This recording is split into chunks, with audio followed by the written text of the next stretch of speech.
আসসালামু আলাইকুম রহমতুল্লাহ। লম্বা অপেক্ষার পর আবারও ক্লাস নিয়ে হাজির হয়েছি। সকল প্রশংসা আল্লাহ রাব্বুল আলামিনের জন্য, যিনি বিশ্ব ব্রহ্মাণ্ডের একমাত্র মালিক, রাজাধিরাজ, সব ক্ষমতার উৎস তারই হাতে ন্যস্ত। সেই রব্বুল আলামিনের সংক্ষিপ্ত প্রশংসা নিবেদনে আমরা বলি আলহামদুলিল্লাহ।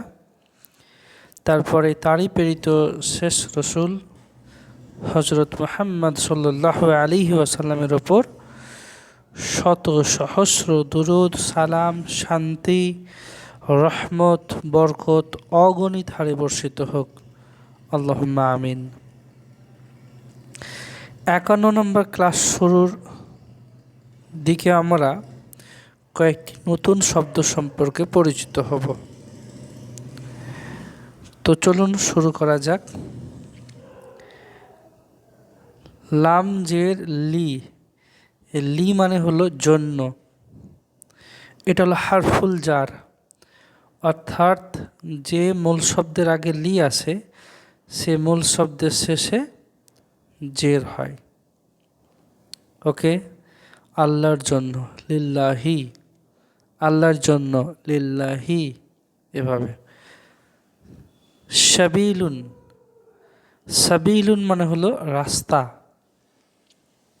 আর মাক আদুন, মাক আদুন মানে হলো আসন। হাসিরুন, হাসিরুন মানে হলো চাটাই। বাদা গদিন, গদিন মানে কি গো? আগামীকাল। আর বাদা গদিন মানে হলো আগামীকালের পর, তার মানে কি? পরশু। তো বাদা গদিন মানে হলো আগামী পরশু।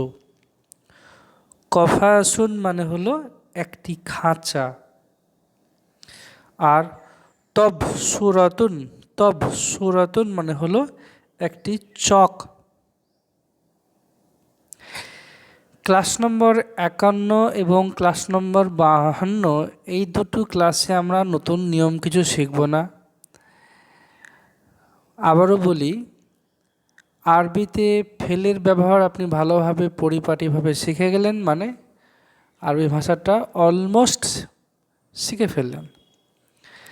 এর পূর্বে আমরা ফেল মাদি অর্থাৎ অতীতকালীন ক্রিয়া, ফেল মুদারি বর্তমান ও ভবিষ্যৎকালীন ক্রিয়া, এর বাইরেও ফেলুল আমর আর ফেলুল নাহি, আদেশমূলক ক্রিয়া এবং নিষেধমূলক ক্রিয়া সম্পর্কে আপনাদেরকে পূর্বে ক্লাসে শেখানো হয়েছে। আলহামদুলিল্লাহ, যারা নিয়মিত পরীক্ষা দিচ্ছেন তারা সকলেই শিখেছেন, পরীক্ষা ভালো ফল করেছেন, সুম্মা আলহামদুলিল্লাহ। তো 51 ও 52 নম্বর ক্লাসে আমরা ওই বিভিন্ন রকম ফেল নিয়ে কিভাবে বাক্যে প্রয়োগ হয় তার দৃষ্টান্ত দেখব। আমরা নতুন কিছু নিয়ম শিখছি না, মানে সোজা কথা আমরা ফেল দিয়ে কয়েকটি আরবি অনুচ্ছেদ পড়ব, হরকতবিহীন আরবি ইবারত পড়ব এবং ভালোভাবে কিভাবে কোথায় কোন ঢঙে উচ্চারণ করছি সেটা খেয়াল করব, এবং কিভাবে অনুবাদ করলে সেই অনুবাদ শ্রুতিমধুর হয় বা সুন্দর অর্থ দাঁড়ায় সেটাও একটু শেখার চেষ্টা করব ইনশাআল্লাহ। ওমা তৌফিকি ইল্লা বিল্লাহ।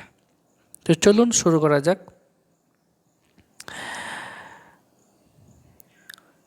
নিচের অনুচ্ছেদটি পড়ি এবং অনুবাদ করি। এখানে লেখা আছে নিচের অনুচ্ছেদটি পড়ো ও অনুবাদ করো। অ্যাকচুয়ালি এটা আপনাদেরই কাজ, তো আমি আপনাদেরকে হেল্প করে দিচ্ছি। দেখেন, আমি কিন্তু বারবার ভেঙে ভেঙে সব গ্রামার বা ব্যাকরণিক নিয়ম আমি বোঝাবো না। এই পিডিএফটাতে অনেক জায়গায় ফোটা ফোটা দাগ হয়ে গেছে, এটা নতুন কলমে লিখছিলাম বাচ্চার থেকে কিনে এনে, তো বেশি কালি বেরোচ্ছিল তাই এমনটা হয়ে গেছে। এনিওয়ে আপনারা বুঝতে পারবেন। তো চলুন শুরু করি। বিসমিল্লাহ। ইয়া রশিদু, হে রাশেদ।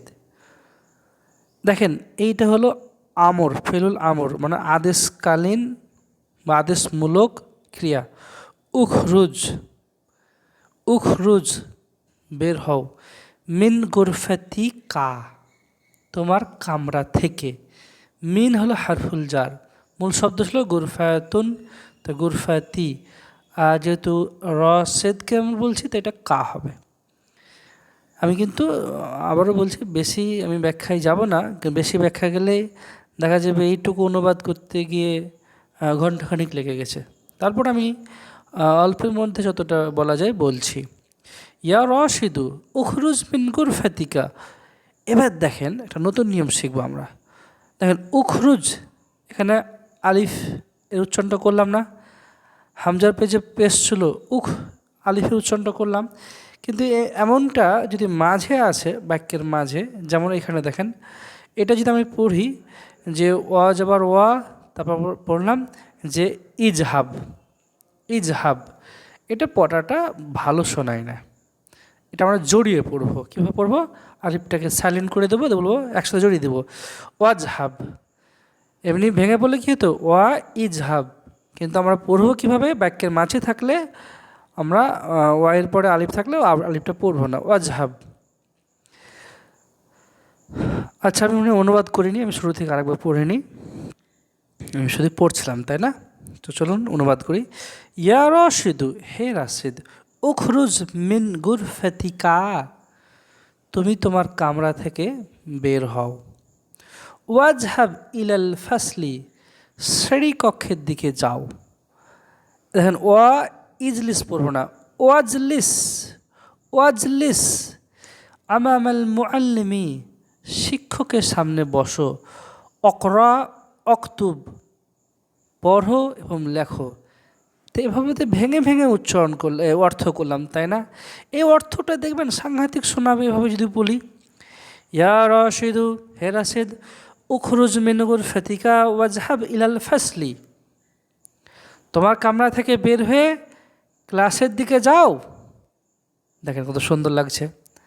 তা আপনি আপনার মতন যে আমরা ঢঙে বা কৌশলে আর বাংলা অনুবাদ করি বা বাংলা কথা বলতে অভ্যস্ত, আপনি সেভাবে অনুবাদ করতে পারেন, কোনো সমস্যা নেই। ওয়াজলিস আমামাল মুআল্লিমি অকরা অক্তুব, শিক্ষকের সামনে বসে পড়ালেখা করো। দেখেন সুন্দর অর্থ শোনাচ্ছে না? তা আপনিও আপনার মতন ঢঙে অর্থ করুন যাতে শুনতে ভালো লাগে। কিন্তু আমি প্রথমে যেটা অর্থ করলাম সেটা ভেঙে ভেঙে। আচ্ছা, তাহলে আচ্ছা আরও আছে। এবার দেখেন বাক্যের শুরুতে আছে, তো এটা ওয়াজলিস পড়ুন, ইজলিস, ইজলিস বসো। তো খেয়াল করে দেখেন তো, আপনাদের মনে করিয়ে দিই, এই যে ছিল এইভাবে যে ইজলিস বসো, আর একটা মেয়ে ছেলেকে যদি বলতাম ইজলিসি বসো, বসিও না, লা তাজলিস বসিও না।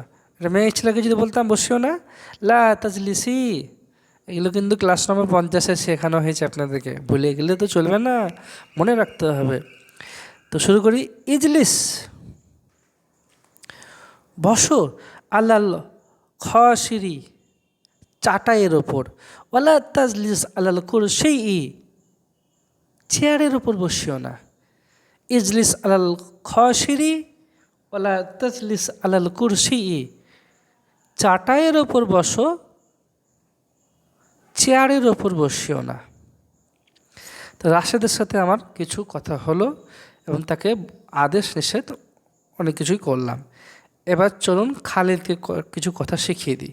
ইয়া খালিদু, হে খালিদ, ইরজি ইলাল মানজিলি কবলাল আসরি, হে খালিদ, ইরজি ইলাল মানজিলি, উচ্চারণ কিন্তু খেয়াল করবেন, ইরজি ইলাল মানজিলি কবলাল আসরি, হে খালিদ, আসরের আগে বাড়ির দিকে ফিরে এসো। ওয়াল আব বাদ আল আসরি ফি হাদিকাতিল মানজিলি, আসরের পর বাড়ির বাগানে খেলাধুলা করো। ওয়াল আব বাদ আল আসরি ফি হাদিকাতিল মানজিলি, আসরের বাদ বা আসরের পর বাড়ির বাগানে খেলাধুলা করো।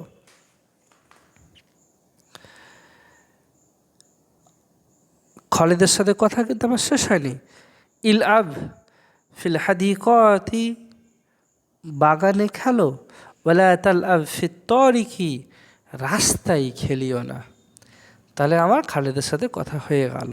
এবার আমরা আসি, একটা ছেলেকে বলছি, আইয়ুহাল ওয়ালাদু, হে বালক, হে ছেলে, ইজহাব ইলাল মসজিদি, মসজিদে যাও। ইজহাব, খেয়াল করেন, সব 50 নম্বর ক্লাসে শেখানো আছে এই রূপগুলো। ইজহাব, ইজহাবি, লা তাজহাব, লা তাজহাবি।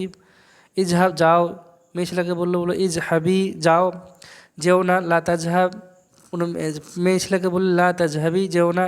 সব ভালোভাবে বোঝানো হয়েছে। ক্লাস নম্বর 50 ভালোভাবে দ্রষ্টব্য, ক্লাস নম্বর 51 বোঝার জন্য। ইজহাব ইলাল মসজিদি, মসজিদের দিকে যাও। ওয়ালা তাজহাব ইলা সুকি, বাজারে যেও না। একটা হাদিস নাই যে মসজিদে তোমরা বেশি সময় কাটাও, বাজারে যেও না, কারণ বাজারে আমাদের গুনাহ বেশি হয়, বাজারে ভুলভ্রান্তি পাপ বেশি হয়। মসজিদে কল্যাণ আছে, বাজারে অকল্যাণ আছে। আচ্ছা, তাহলে আমার ছেলেটার সাথে কথা হয়ে গেল। তো এখন একটু আগে দেখেন, রাশেদের সাথে কথা বললাম, সে একজন পুরুষ। খালেদের সাথে কথা বললাম, সেও একজন পুরুষ। একটা বালকের সাথে কথা বললাম, সেও একজন পুরুষ। এইবার যদি কোনো মেয়ে মানুষকে সম্বোধন করে কথা বলি, তাহলে আমার আদেশ নিষেধের ক্রিয়াগুলো কিভাবে রূপ পাল্টায় এটা খেয়াল করে নিই। চলুন কথা বলি। ইয়া ফাতেমা তু, হে ফাতেমা। এবার দেখেন, এবার আমি কিন্তু উখরুজ না বলে বলছি উখরুজি ইলাল হাদিকতি, হে ফাতেমা, বাগানের দিকে বের হও। হে ফাতেমা, বাগানের দিকে বের হও।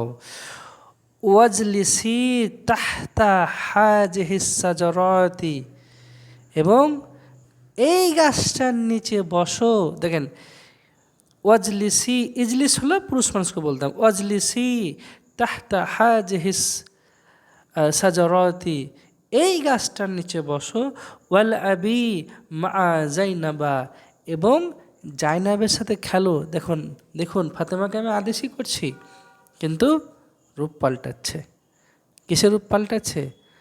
এই যে আমার আদেশমূলক ক্রিয়াগুলোর রূপ পাল্টাচ্ছে, কারণ ফাতেমা মুয়ান্নাস, মেয়ে মানুষ। ইল আবি বিজ্জাহরি ওয়ালা তাল আবি বিল কুরাতি, ফুল নিয়ে খেলো, বল নিয়ে খেলিও না। তাহলে ফাতেমার সাথে কথা বললাম, আমার ক্রীড়াপথের রূপ অনেক জায়গায় পাল্টে গেল। আচ্ছা, আরেকটা মেয়ের সাথে কথা বলি, দেখুন। ইয়া জাইনাবু, হে জয়নাব, ইরজি, ইরজি, এখানে পুরুষ মানুষ হলে ইরজি বলতাম। ইরজি, ইরজি টেনে পড়বে। ইরজি, হে জয়নাব, ইরজি মানে ফিরে এসো। ইলা গুরফাতি, কা বলবো না কি বলবো, এখানে কি বলবো, কারণ জয়নাব একটা মেয়ে মানুষ। ইরজি ইলা মানে দিকে, গুরফাতি কি, তুমি তোমার বাড়ির দিকে ফিরে এসো জয়নাব। ওয়াজলিসি আমামাল খিতাবি অকরই অকতুবি, অকরই অকতুবি। ওয়াজলিসি আমামাল কিতাবি, বইয়ের সামনে বসে পড়ালেখা করো। দেখেন, আমি আরেকবার পড়ি দিই এটা, জাইনাবের সাথে কথাটা। ইয়া জাইনাবু ইরজি ইলা গুরফাতিকি ওয়াজলিসি আমামাল কিতাবি অকরই অকতুবি, হে জয়নাব, তুমি তোমার কামরার দিকে ফিরে এসো, বইয়ের সামনে বসে পড়ালেখা করো। জয়নাবের সাথে আমার কথা হয়ে গেল। এখানে জয়নাবকে আমি কিছু নিষেধ করিনি, একটু পরে হয়তো নিষেধ করবো। দেখেন, উক্তুবি, জয়নাবের জন্য টান মারছি, শেষে একটা ইয়ে আসছে। উক্তুবি, পড়ো, সরি, উক্তুবি মানে লিখো। বিকলামি কি, মেয়ে ছেলের জন্য কি বলবো, বিকলামি কি, তুমি তোমার কলম দিয়ে লেখো। বলে তাক তুবি, লেখিও না। বিকলামি বিলালিন, বিলালের কলম দিয়ে। আবার পড়ি, উক্তুবি বিকলামি কি ওয়ালা তাকতুবি বিকলামি বিলালিন, তুমি তোমার কলম দিয়ে লিখো, বিলালের কলম দিয়ে লিখো না। আচ্ছা, এরপরে দেখেন, উক্তুবি বিহাজাল কলামিল জাইয়্যিদি, উক্তুবি বিহাজাল কলামিল জাইয়্যিদি, লিখো এই ভালো কলমটি দিয়ে, লিখো এই ভালো কলমটি দিয়ে, ওয়ালা তাকতুবি বিজালিকাল কলামিল মাকসুরি, আর ওই ভাঙা কলমটি দিয়ে লিখো না। উকতুবি বিহাযাল কলামিল জাইয়্যিদি ওয়ালা তাকতুবি বিজালিকাল কলামিল মাকসুরি, এই ভালো কলমটি দিয়ে লেখো এবং ওই ভাঙা কলমটি দিয়ে লিখো না। জয়নাবের সাথে আমার কথা হয়ে গেল। আচ্ছা, এরপর দেখি কে আছে, মাজেদ আছে। চলুন মাজেদের সাথে কথা বলে নিই। ইয়া মাজিদু ইজলিস, দেখেন রূপ, দেখেন রূপ কীভাবে পাল্টে গেল। ইজলিস পুরুষ মানুষ, মেয়ে ছেলে হলে বলতাম ইজলিসি, টান দিতাম। ইয়া মাজিদু, হ্যাঁ মাজেদ, ইজলিস। মাক আদিকা, মাক আদিকা, মাক আদি মানে আসন, মাক আদি মানে আসন।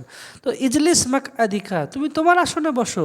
ওয়ালা তাজলিস আলাল কুরসি, চেয়ারের উপর বসে, কুরসি আলাল কুরসি ইল মুআল্লিমি, শিক্ষকের চেয়ারে বসিও না। হে মাজেদ, তুমি তোমার আসনে বসো, শিক্ষকের চেয়ারে বসিও না। এরপরে দেখেন, ইয়া বিলালু, হে বিলাল, লা তকরা, লা তকরা, এটা মানে হলো পড়িও না। দেখেন বিলালকে পড়তে মানা করছি, লা তকরা পড়িও না, ওয়ালা তাকতুব লেখিও না, বিলালকে পড়তে লিখতে মানা করছি। বাদাল আসরি, আসরের পরে, মানে একটা ছুটি দিচ্ছে হয়তো বিলালকে। ইয়া বিলালু লা তকরা ওয়ালা তাকতুব বাদাল আসরি, আসরের বাদ বা আসরের পর লেখাপড়া করিও না। দেখেন এখানে একটা জিনিস শেখা রাখেন, বাল মানে বরং, আপনারা জানেন বাল মানে বরং, বরং আমি বলছি উখরুজ, বের হও, উখরুজ। তো বালটা আর সাথে উখরুজটা কীভাবে দেখেন জয়েন মিলিয়ে আমরা পড়বো, একটু শিখে রাখেন। বাল উখরুজ না পড়ে আমরা পড়বো, যেহেতু আমরা জানি বাক্যের মধ্যেই আমি আছি, উখরুজ দিয়ে তো বাক্য শুরু হচ্ছে না, তাই না, মাঝে আসছে। তো এই আলিফটাকে কীভাবে সাইলেন্ট করবো, মানে আলিফ উচ্চারণটা কীভাবে না করবো না, তার কৌশল হলো এই যে বালটা বালিখ পড়ে দেবো, বালিখ রুজ, বালিখ রুজ, বরং বের হও। ইলাল, ইলা মাল আবিল করিয়াতি, গ্রামের মাঠে। ওয়াল আব খেলো, ওয়াল আব খেলো। ইলাল মাগরিবি, মাগরিব পর্যন্ত, এখানে ইলা মানে দিকে হবে না, মাগরিব পর্যন্ত। সুম্মা তারপর, সুম্মা ঝাব, এভাবে বলে খুব ভালো হয়। সুম্মা ঝাব তারপরে যাও, ইলাল মসজিদি মসজিদের দিকে, লিসসালাতি নামাজের জন্য। বাহ, বিলালকে দারুণ সুন্দর উপদেশ দিলাম, তাই না? চলেন বিলালের উপদেশটা আরেকবার পড়ে নিই। ইয়া বিলালু লা তাকরা ওয়ালা তাকতুব বা'দাল আসরি, আসরের পরে লেখাপড়া করিও না। ওয়ালিখরুজ ইলাল, ইলা মালআবিল করিয়াতি, বরং তুমি গ্রামের মাঠে যাও। ওয়াল আব ইলাল মাগরিবি, মাগরিব পর্যন্ত খেলাধুলা করো। সুম্মা তারপর, সুম্মা জাহাব ইলাল মসজিদি লিসসালাতি, সুম্মা জাহাব ইলাল মসজিদি লিসসালাতি, তারপর মসজিদের দিকে যাও নামাজের জন্য। এগুলো কেন পড়া যায়? এগুলো আমি না পড়ালেও পারতাম, কিন্তু এগুলো পড়তে হবে আপনাকে, তাহলে তো আপনার ভার্বের আন্ডারস্ট্যান্ডিংটা, মানে ভার্ব মানে আরবিতে ফেল, ফেলের আন্ডারস্ট্যান্ডিংটা তো পাকাপোক্ত হবে। ইয়া লাইলা, হে লাইলা, দেখেন মেয়ে ছেলেকে বলছি, লা, লা, এটা হলো তাখরুজি, উখরুজ ছিল, এটা নিষেধ করছি। লা তাখরুজি, মেয়ে ছেলে যখন, মেয়ে মানুষ, লাইলা, হে লাইলা লা তাখরুজি ইলা তরিকি, রাস্তাতে বের হয়েও না। ওয়ালা তাল আবি ফিত তরিকি, রাস্তার উপর খেলিও না। লাইলা একটা মেয়ে, তাকে বলছি লা তাখরুজি ইলা তরিকি ওয়ালা তাল আবি ফিত তরিকি, রাস্তার দিকে যেও না বা বের হয়েও না, এবং রাস্তার উপর খেলিও না। ইয়া শাহিদু, হে শাহিদ, লা তাখরুজ, হ্যাঁ এখানে একটা ব্যাপার আছে, এটা আমরা এই আল আনা শব্দটা তো আপনারা ক্লাস ওই 45-46 দিকে হয়তো শিখেছেন। আল আনা মানে হলো এখন, তো আল আনাটাকে জড়িয়েই পড়তে হয়। কীভাবে পড়বো? শেষ হরফে একটা জেন নিয়ে আলিফের উচ্চারণটা সাইলেন্ট করে লামের ওপর জজম নিয়ে আসবো, সাকিন নিয়ে আসবো। তো কীভাবে পড়বো একটু দেখে নেন। লা তাখরুজিল আনা, এভাবে পড়বো, লা তাখরুজিল আনা। আবার বলে দিই, লা তাখরুজিল আনা, এভাবে, হ্যাঁ, মানে আনাটাকে যোগ করে পড়বো। আনার নিয়ম হলো এটা। এইগুলো আপনারা পড়তে পড়তে একসময় না, এগুলো আপনি মাথাতেই রাখতে হবে, দেখবেন অটোমেটিক মুখ থেকে বের হয়ে যাচ্ছে। লা তাখরুজিল আনা, এখন বের হয়েও না, মিনাল মসজিদি, মসজিদের দিকে। শাহেদকে কি বলছি, ইয়া শাহেদু লা তখরুজিল আনা মিনাল মসজিদ, এখন মসজিদের দিকে বের হয় না। লা তখরুজ মিনাল মসজিদি কবলা সলাতি, ঠিক আছে? আচ্ছা, লা তখরুজ মিনাল মসজিদি, মসজিদের দিকে বের হয় না নামাজের পূর্বে। সরি, মসজিদের দিকে বললাম, মসজিদ থেকে। আমি একটু পড়তে অনুবাদ করতে ভুল করছি, এটা ঠিক করে দিই আমি, মিন মানিত থেকে। লা তাখরুজিল আনা মিনাল মসজিদি, এখন মসজিদ থেকে বের হয় না, এখন মসজিদ থেকে বের হয় না। লা তাখরুজ মিনাল মসজিদি কবলা সলাতি, নামাজের আগে, নামাজের পূর্বে মসজিদ থেকে বের হয় না। তো শাহিদকে খুব ভালো কথাই বলেছি, নামাজ শেষ হবে তারপর তো বের হবে মসজিদ থেকে, তাই না? তো শাহিদকে খুব ভালো জ্ঞান দিয়ে দিলাম। আচ্ছা, এরপরে আসি, আইয়ুহাল ইনসানু, হে মানুষ, ইরজি ইলা রব্বিকা, তুমি তোমার প্রভুর দিকে ফিরো। আইয়ুহাল ইনসানু, হে মানুষ, ইরজি ইলা রব্বিকা, তুমি তোমার প্রতিপালকের দিকে ফিরো। আইয়ুহাল মুসলিমু, হে মুসলমান, উখরুজ, বের হও, ইলাল জিহাদি, জিহাদের জন্য, ফি সাবিলিল্লাহি, আল্লাহর রাস্তায়। আইয়ুহাল মুসলিমু, হে মুসলিম, বা এটা এভাবে পড়তে পারেন, আইয়ুহাল মুসলিম উখরুজ, না এটা এভাবে পড়া উচিত না, কারণ এটা সম্বোধন করছি প্রথমে। আইয়ুহাল মুসলিমু, হে মুসলিম, এবার বলছি, উখরুজ ইলাল জিহাদি, জিহাদের দিকে বের হও, ফি সাবিলিল্লাহি, আল্লাহর রাস্তায়, মানে আল্লাহর রাস্তায় জিহাদের জন্য বের হও, হে মুসলিম। জিহাদ এমন একটা আমল যেটাকে হরহামেশা আন্ডার এস্টিমেট করা হয়, এর গুরুত্ব বোঝার পরও আমরা অনেকে বুঝতে চাই না, বা জিহাদ বিষয়টি আসলে এড়িয়ে যায়। অথচ জিহাদ একটা ফার্দ, যখন সিচুয়েশান বা পরিস্থিতি জিহাদের অনুকূল হবে, তখন আমাদের জিহাদের জন্য তামান্না রাখতে হবে, জিহাদের জন্য প্রস্তুত থাকতে হবে। জিহাদ একটা ফার্দ আমল, তবে এটা কন্ডিশন বেসিস। ঠিক আছে, এতটুকুই ক্লাস। তাও তো আমি কোনো ব্যাকরণিক নিয়ম আলোচনা করলাম না, তাও দেখুন 22 মিনিট 23 মিনিট হয়ে গেছে। আসসালামু আলাইকুম ওয়া রাহমাতুল্লাহ।